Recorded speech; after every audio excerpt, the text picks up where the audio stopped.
TRP clips पे welcome. बहुत ही interesting episode है, बहुत सारी बातें इसमें आपको पहली बार सुनने को मिलेंगी, इसलिए पूरा एपिसोड देखना है। डिस्क्रिप्शन में लिंक है। फिलहाल क्लिप एंजॉय करिए। All the best. Modi ji को आप 1987 से जानते हैं? 87 से।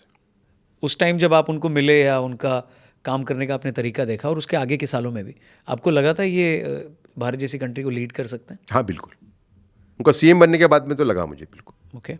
उनके पास क्या दो तीन चीज़ें हैं। देखिए, छत्रपति शिवाजी महाराज को सिर्फ वीरता के लिए हम देखते हैं, ठीक है। छत्रपति शिवाजी महाराज के पास भी दूसरी क्वालिटी क्या थी? प्लानिंग। जब अफजल खान को छत्रपति शिवाजी ने मारा, अफजल खान, आप जानते हो स्टोरी पूरी वो? हाँ जी, हाँ जी। है ना, अफजल खान को जो मारा उन्होंने, तो उनके सरदारों ने उनको पूछा, सहयोगियों ने, कि भाई आपने इतने धिप्पाड़ आदमी को कैसे मार दिया? तो करीबन 6.25 फीट का आदमी था, 6.5 फीट का, कैसे मार दिया आपने इसको? तो उन्होंने बोला कि नियोजन। तो उन्होंने पूछा कि वीरता नहीं? बोले वीरता तो थी मेरे पास, नियोजन। अगर यश पाना है तो आपके पास नियोजन की शक्ति होना चाहिए, प्लानिंग की। इसके लिए भारत के सब में बड़े एडमिनिस्ट्रेटर देश के आज तक के वो नरेंद्र मोदी हैं, कोई ना नहीं बोल सकता इस बात को। और दूसरा कि जो दूसरी पुस्तक मैंने लिखी उन पे, मार्चिंग विद ए बिलियन, उसमें उन्होंने कोट किया है। हाँ, उन्होंने मुझे कहा कि उदय बाबू, मैं जब पहला कदम मेरा उठाता हूँ, मुझे मालूम होता है कि 10वां कदम मेरा कौन सा होगा। इस टाइप का नियोजन होता है उनका। इसके लिए जो सीएम के रूप में जो फंक्शन करते हुए देखा मैंने उनको, नहीं मैंने उनको काफ़ी कवर किया हुआ है ना, मतलब समय ज़्यादा कवर मैंने किया हुआ है उनको। गुजरात में मैं इंचार्ज था इंडिया टुडे मैगजीन का जी। ठीक है ना। तो राइट्स के टाइम पे आप वहीं पे थे? हाँ, मैं ही था, थ्रू आउट में था। मैं इंडिया टुडे में गुजरात में 28 साल रहा और यहाँ रहा मैं करीबन 5 साल। तो कॉन्स्पिरेसी थी वो आपको उस टाइम ही आभास था 2002 में, गोधरा के कांड के बाद से लेकर के?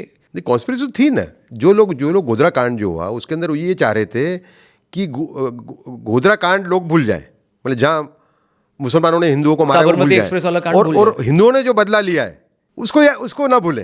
ये तो बदमाशी थी ना बिल्कुल। और उस टाइम पे भी मुझे याद है कि श्री नरेंद्र मोदी के साथ उस टाइम पे उन्होंने गुजरात गौरव यात्रा निकाली थी सितंबर 2002 के अंदर। उस टाइम पे गौरव यात्रा के 10 राउंड हुए थे, उसमें 7 राउंड में मैं उनके साथ में था। तो जो स्पीच देते थे वो यही बोलते थे, गोधरा में हुआ वो भी गलत हुआ, गोधरा के बाद हुआ वो भी गलत हुआ।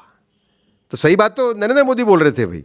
तीस्ता सीतलवाड़ का भी नाम आता है जब भी आपका नाम आता है कि मुस्लिम विटनेसेस को उन्होंने भड़काया था, और फिर आपका एक आर्टिकल भी था इन ह्यूमन राइट्स।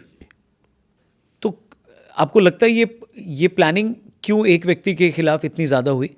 क्या उनका मकसद सिर्फ एक कम्युनिटी को टारगेट करना था उस इकोसिस्टम का, या उनका मकसद एक लीडर को टारगेट करना था जो उनको लग रहा था कि शायद बड़ा हो जाएगा? ये कम्युनिस्ट विचारधारा के ये लोग थे, लोग हैं रादर, है ना। तो इनको तो हिंदू इकोसिस्टम से ही इनको वो है ना पूरी एक नफरत।